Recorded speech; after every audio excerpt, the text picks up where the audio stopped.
Welcome to the Sailor Noob podcast, where a superfan and a noob talk about the original Sailor Moon episode by episode. I'm your host, Mikan Hana, joined by my co-host. I'm the noob, Caliban. I don't know nothing. That's not totally true, but we are a couple of magical people ready to moon prism power make up this episode. Sailor Noob is a part of the Just Enough Trope Network.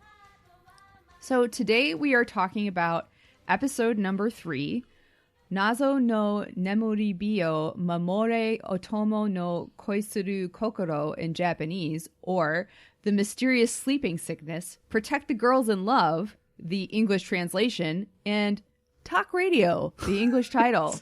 These English titles are unimpressive, I think. They really don't care, No. I feel like. No, the sailor soldier's worst nemesis, Eric Bogosian. Why do you think you're a sailor soldier? You're not really a sailor soldier. Come I'll on. tell you why you're not a sailor soldier. All right, next caller. See if anybody gets that one. Yeah, that's kind of a deep cut. I had a question before we got rolling today. Absolutely. That was an impressive title. That went on for a while. I'm sure for a native speaker, they would have said it in 2 seconds. Yeah. I'm not criticizing you. It sounds like that. What I want to know is, like, you always see, especially in anime, like English words or specific words coming up where it's with respect, da da da da da da da, memory zoo, da da da da. Yeah, da, da. like a Japanese. They got a word for application. memory, right? But why are they Romanizing or Japanizing like an English word? Are they like loan words? How does that work? When they Or Japaneseify when when a something? character says moon prism power makeup, like why don't they say moon prism power makeup in Japanese? Well, I think it's a definite choice. I'm going to make a leap of faith here and say that I think it's largely because the Japanese culture and the people as a whole really like English. So to show that they like English, they're going to put random English words in here or there, or they will Japaneseify things. So they just like reverse weebs then? Is that what you're saying? I guess. I mean, Is that totally true? well, but they like how English sounds. They Yeah. like how it looks. You see English T-shirts all the time. That's true. And a lot of the time they don't even know what it says. A lot of times, or like you'll hear interjections of English words like okay, Right. or thank you. Well, okay des is okay in Japanese. Like, so that's pretty much. I just said it. Yeah, I mean, exactly. That's universal. Yeah. But just like, I feel like they don't say hello all the time, but I think I've heard an anime character say hello in English. Sure. And I could see like me saying bonjour to a friend of mine, but only if they were in my French they took class French. in high school. Well, the thing is, in Japan, you are required to take English. We have such a narrow viewpoint here, don't we? Well, we do. In America. And there are other What's wrong with languages. There's nothing wrong with us, but No, I think it's maybe other cultures have some good ideas To listen here to and more there. talk radio to try to figure out what the problem is.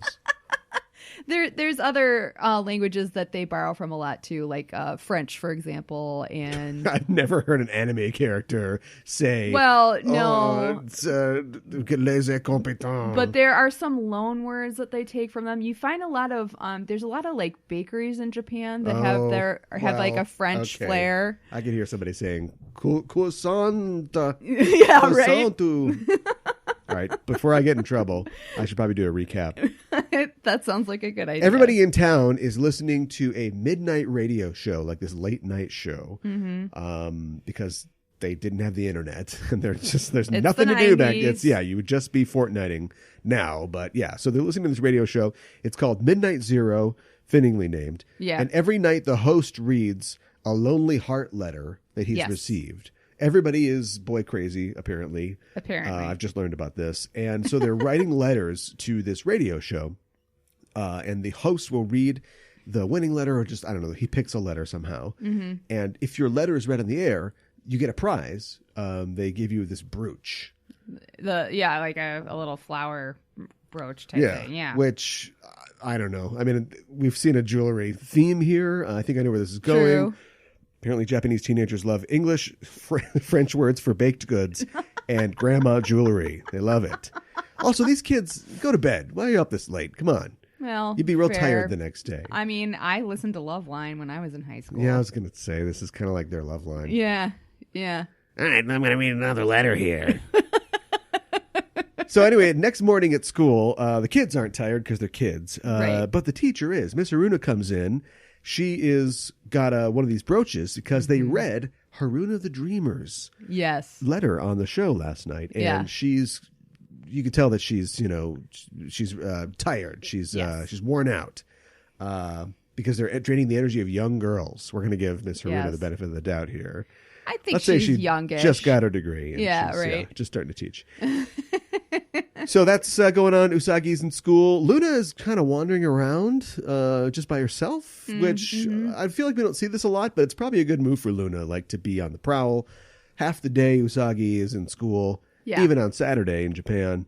And so Luna's got to be out there looking for bad guys. And so she's doing that. Usagi, meanwhile, is dreaming. She's having a dream about Tuxedo Mask. Mm-hmm. And in this dream, they're in love and he's going to reveal his face to her. Right. But she wakes up right before she can see his face. Yes. Oh, did I forget to mention? Dramatic. Yeah. I forgot to mention that Usagi wants in on this. On the and she wants to write a letter radio. too. She wants to hear her name read, her letter read. But she realizes that she doesn't love anybody. Or she doesn't know who she loves. Right. And she's like, I'm a teenager. This is crazy. I gotta be in love with somebody. Mm-hmm. And all the candidates we don't really know. So she decides she's going to write a letter to my future boyfriend. Right. Right? Yes. And that's what she's going to do. So we move on here. Meanwhile, Luna has been reading the radio listings because a cat can do that. Let's take your little paw and turn the page. Yeah, I think so. Right? Wet her little paw. Absolutely. Stocks are up. But she's reading the radio listings and she's like, I hate to break it to you guys, but this radio program is not in the listings. It says Loveline here. It doesn't say Midnight Zero. Right. So something creepy is going on. Mm-hmm. And so they decide to go check out the radio station, which is FM number 10 in your FM dial. Right. To talk to the host of the show and sort of cut out the middleman here. They do that and the security guard is like, I don't know what you're talking about. We don't have a show called Midnight Zero.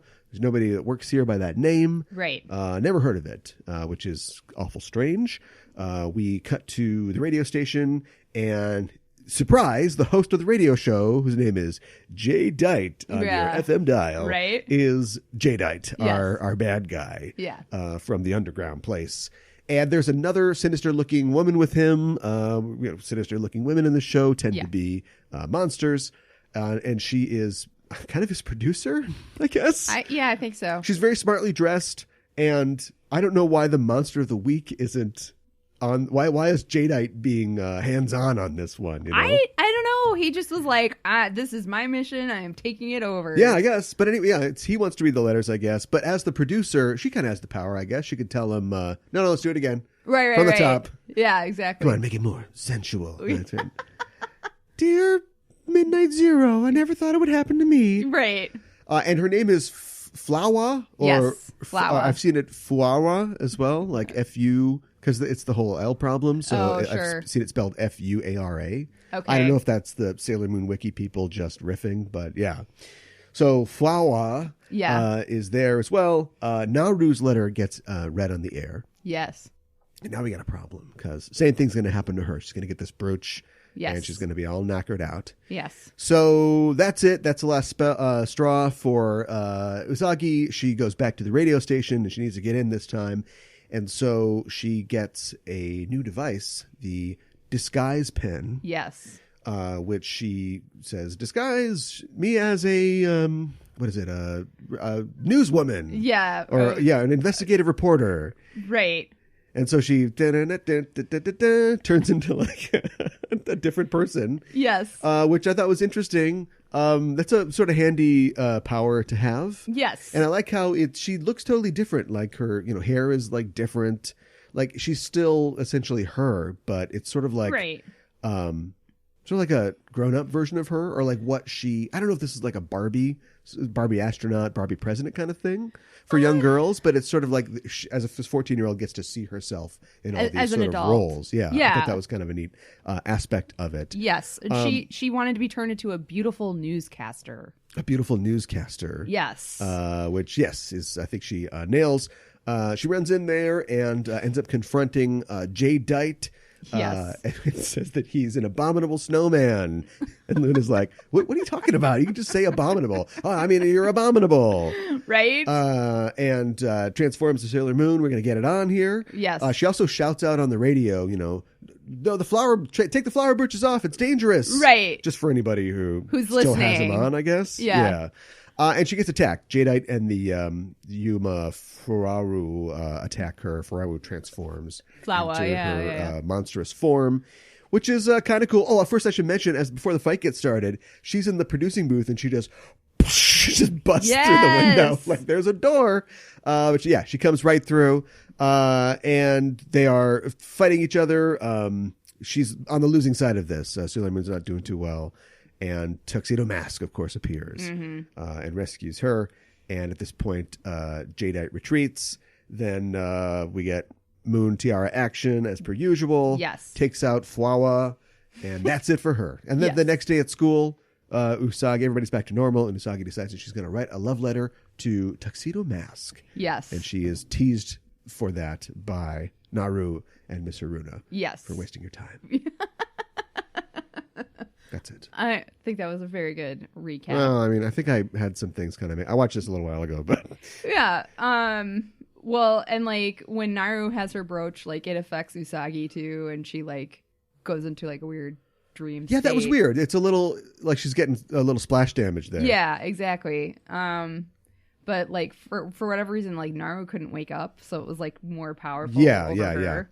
And I just have to say, what a nightmare dystopia this Tokyo that is presented is. To live here would be insane. There are monsters and demons and dark energy under every manhole. Puddles are dangerous in this world. Yes. The radio. I know. Just listening to your favorite tunes on the radio could get you possessed by dark forces. You're not safe in your own home. No, to quote a literal video from 10 years ago, there is nothing safe in this room. White wedding. Yes. It just would be, I don't know. I don't know how these people do it. So anyway, moving on.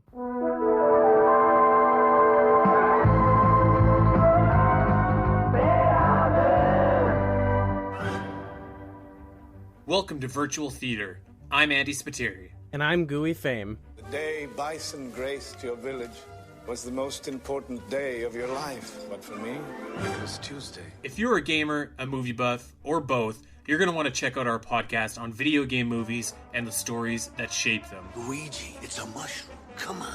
Trust the fungus. We let you decide which movies we cover via Twitter poll. So be sure to follow us on Twitter at Virtual Theater X. Right, you can hear him talking. Yeah. Pika, pika, pika. They can't understand me, kid. And give us 2 thumbs up by subscribing on iTunes, SoundCloud, Stitcher, or wherever you get your podcasts. The fate of billions will depend upon you. Sorry. We are a part of the Just Enough Trope Network.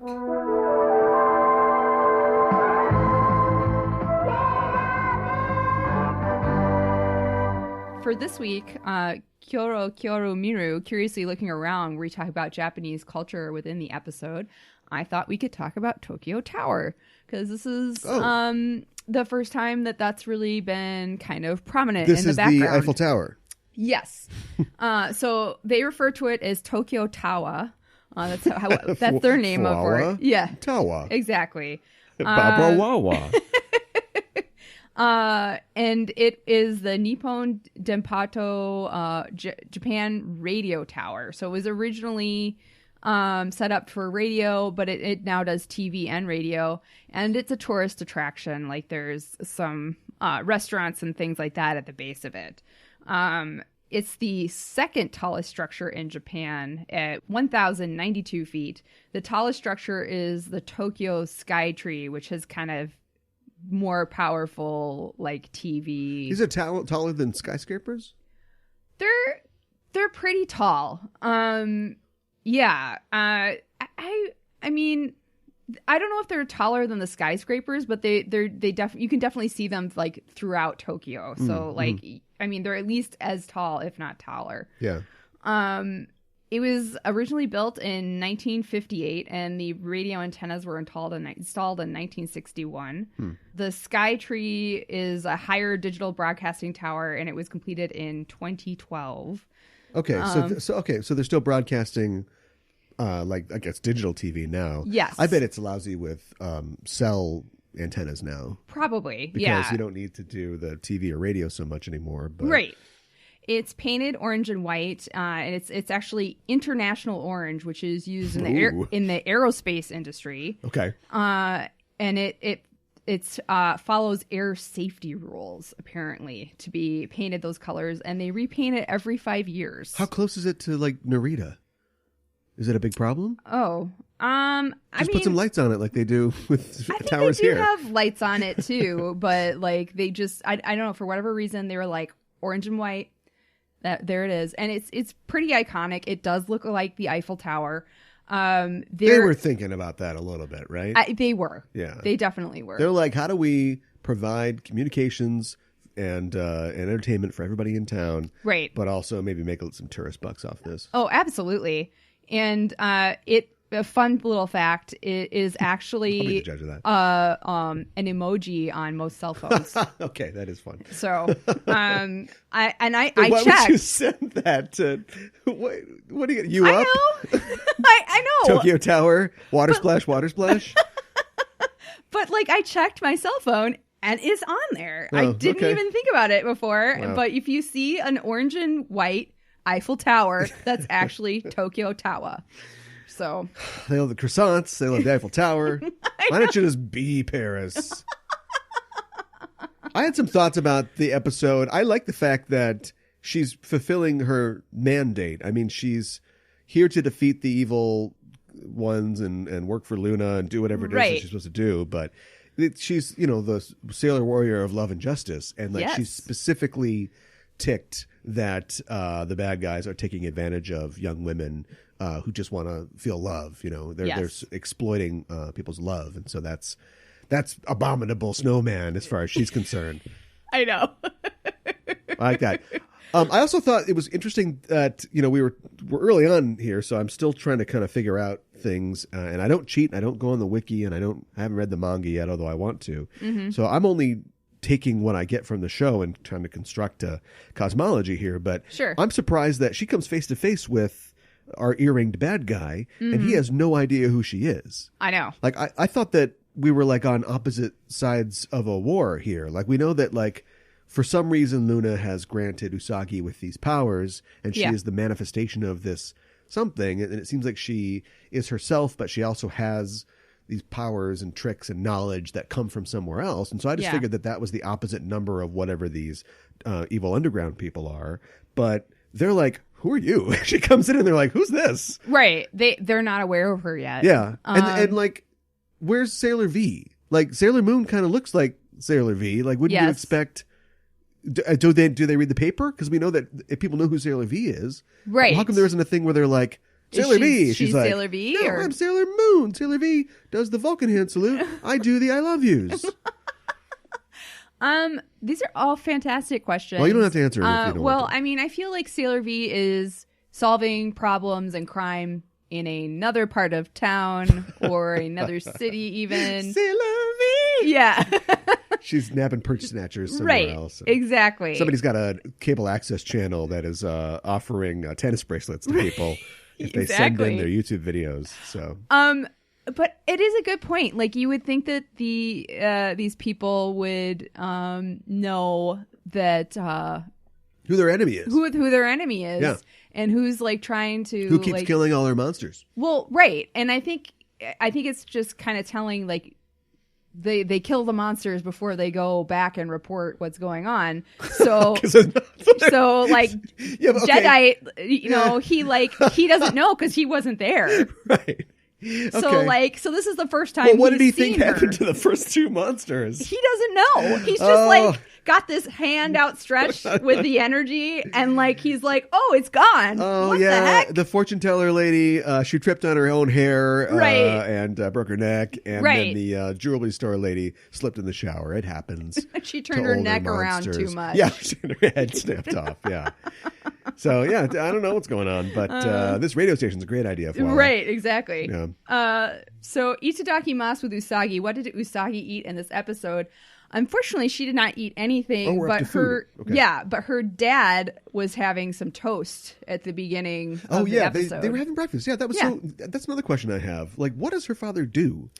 I don't think we really know. I think we know that. Like, I have to assume that a lot of this is based on Naoko Takeuchi's real life, right? Yeah, and they're the Tsukino family is like depicted as living in a fairly atomic sort of. They live in a house, a 2-level house. Yes, they're a 4-person nuclear family. Yes, and they have, but they've got I know Dad has a car, and they have a walled-in gate. That's actually really common.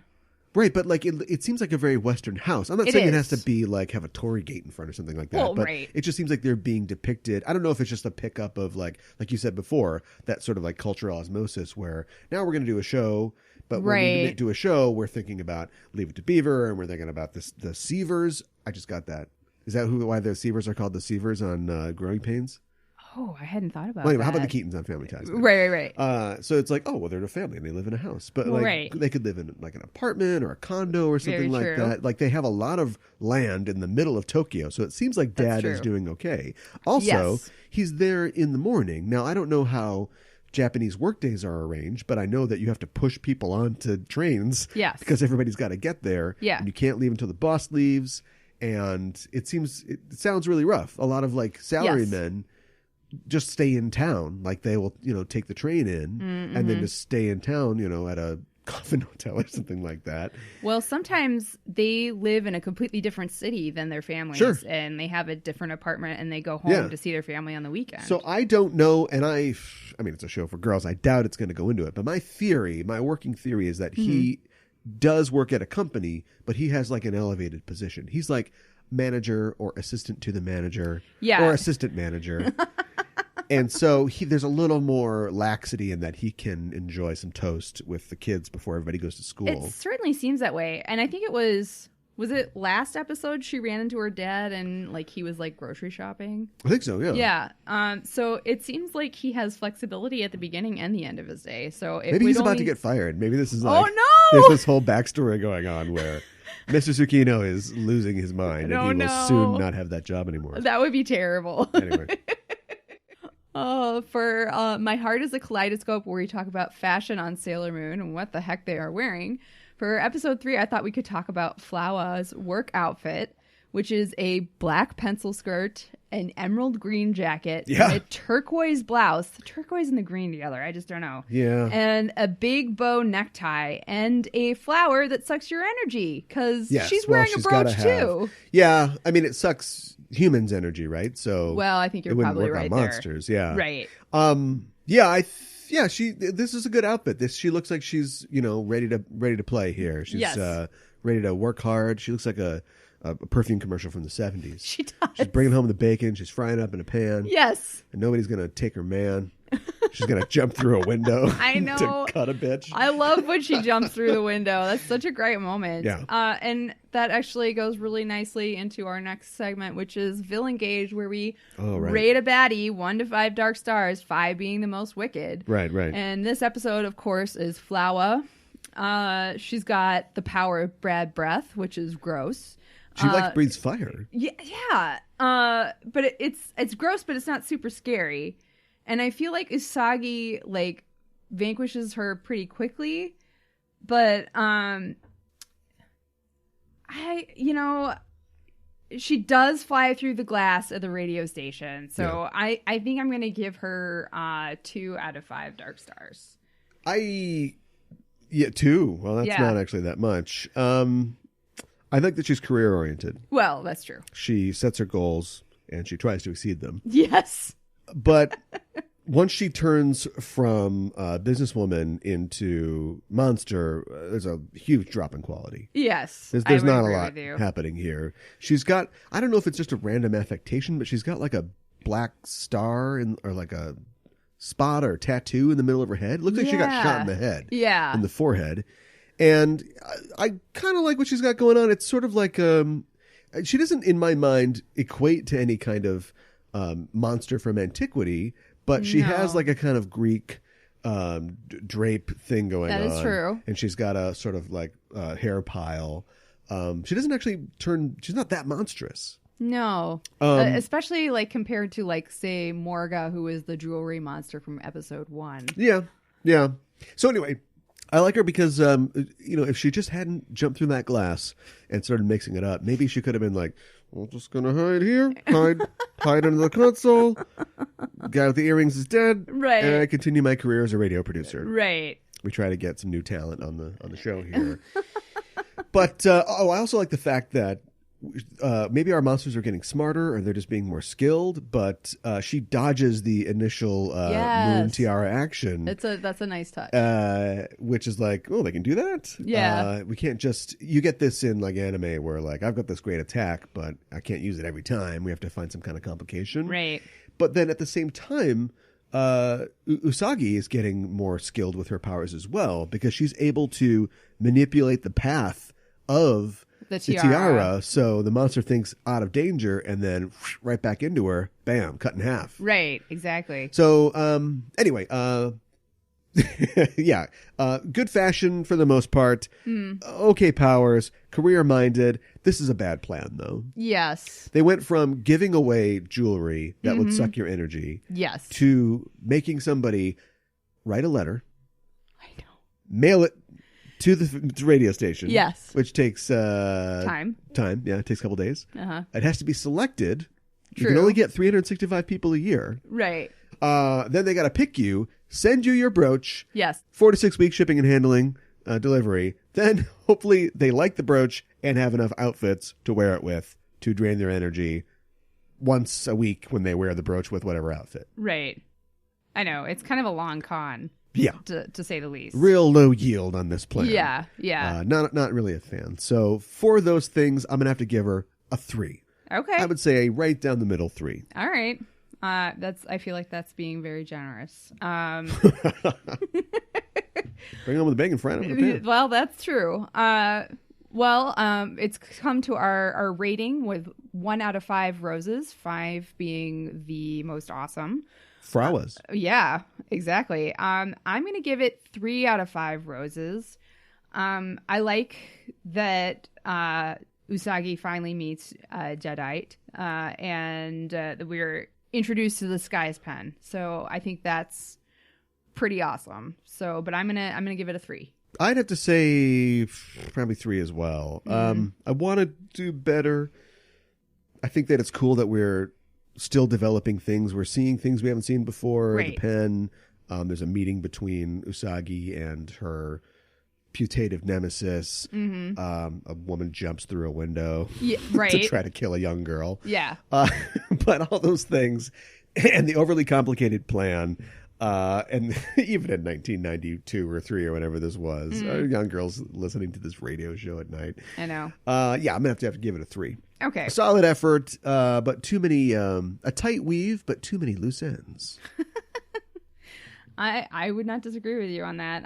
And my English title for this episode is Love Energy, True Hearts Prevail. Oh, boy. No, I need one, too. Yeah.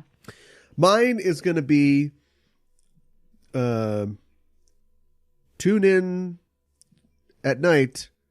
The dark voice wants your love. I like that the dark voice wants her love. I think that was a nice. Well, he's always like, you just see his eyes and then the he's hand drawing the energy in. Exactly. So they all love his voice. I think you're right on the target with Wasn't that he one. a girl in like the English dub? No, that's a different bad guy. Oh, okay. Well, it's not right. not Jedi. Save it. So next episode. Why did they explain his earrings? That guy wears earrings. I don't know. He just wears earrings. Oh boy, so scandalous. Toonami. I know, right? next episode, we are talking about episode number 4, Usagi go oshiemasu, surimu ni naruho, in Japanese.